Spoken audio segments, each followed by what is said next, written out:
चलिए आगे क्या है। आगे है reason for the rise of nationalism in Europe.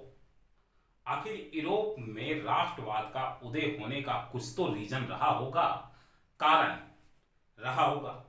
इस कारण को जानने से पहले हमको यह जानना होगा कि आखिर राष्ट्रवाद का उदय क्यों जरूरी हो जाता है और क्यों लोग चाहने लगते हैं कि मेरा भी एक अपना राष्ट्र हो जहां मैं अपने मन की बात और अपने हक के लिए कुछ कार्य को कर सके और स्वतंत्र रूप से जी सके।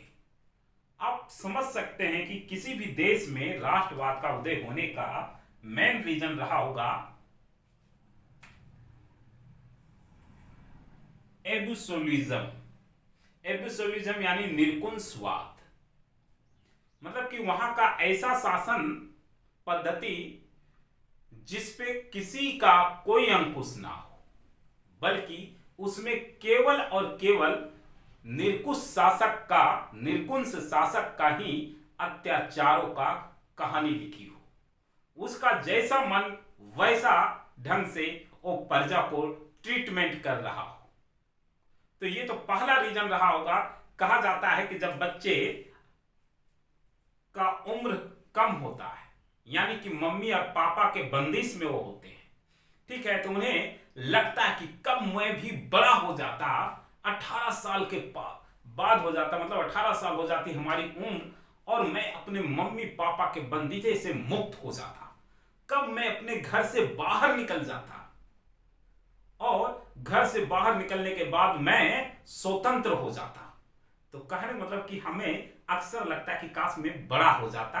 तो ये बंदिशे के दीवार लगे हुए है, पूछना पड़ता है पापा थोड़ा बाजार से आए, पापा थोड़ा दोस्तों के साथ मस्ती करने जाए। ये कब पूछना खत्म होगा? तो वही स्वतंत्रता चाहिए। तो इसका सबसे बड़ा कारण क्या रहा होगा? एब्सोल्यूटिज्म यानी कि निरंकुशवाद, यानी कि ऐसा शासन, तानाशाही शासन जिसके शासन पे कोई अंकुश नहीं लगा सकता है।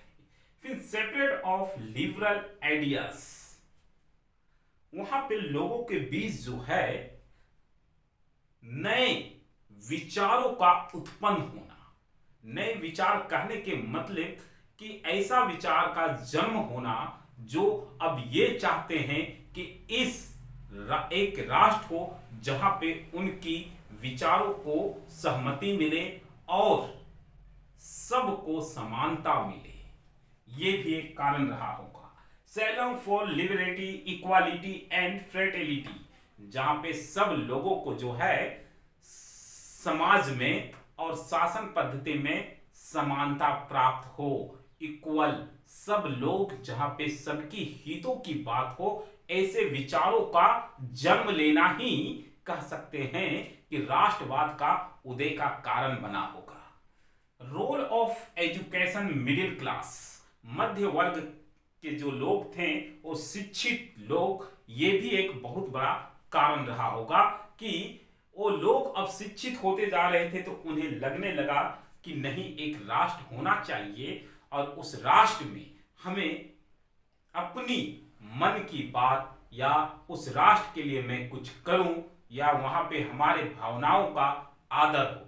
जैसे हम लोग जानते हैं कि जब अगर एक राष्ट्र का निर्माण होगा जहां पे लोकतांत्रिक होगा, डेमोक्रेटिक होगा, वहां पे सभी के भावनाओं का आदर होता है।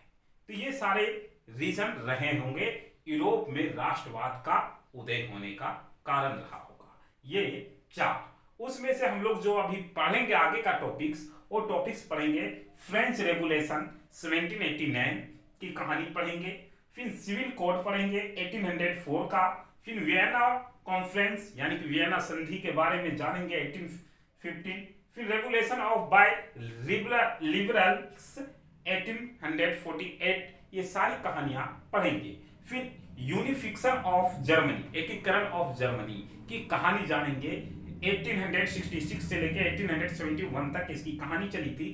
फिर एकीकरण ऑफ इटली की कहानी जानेंगे 1859 से 1871 तक। ये सारी कहानी हम लोग इस चैप्टर में पढ़ने वाले हैं जहां पे राष्ट्र का उदय हो रहा है, नए राष्ट्र का निर्माण हो रहा है। समझ रहे हैं ना? तो चलिए आगे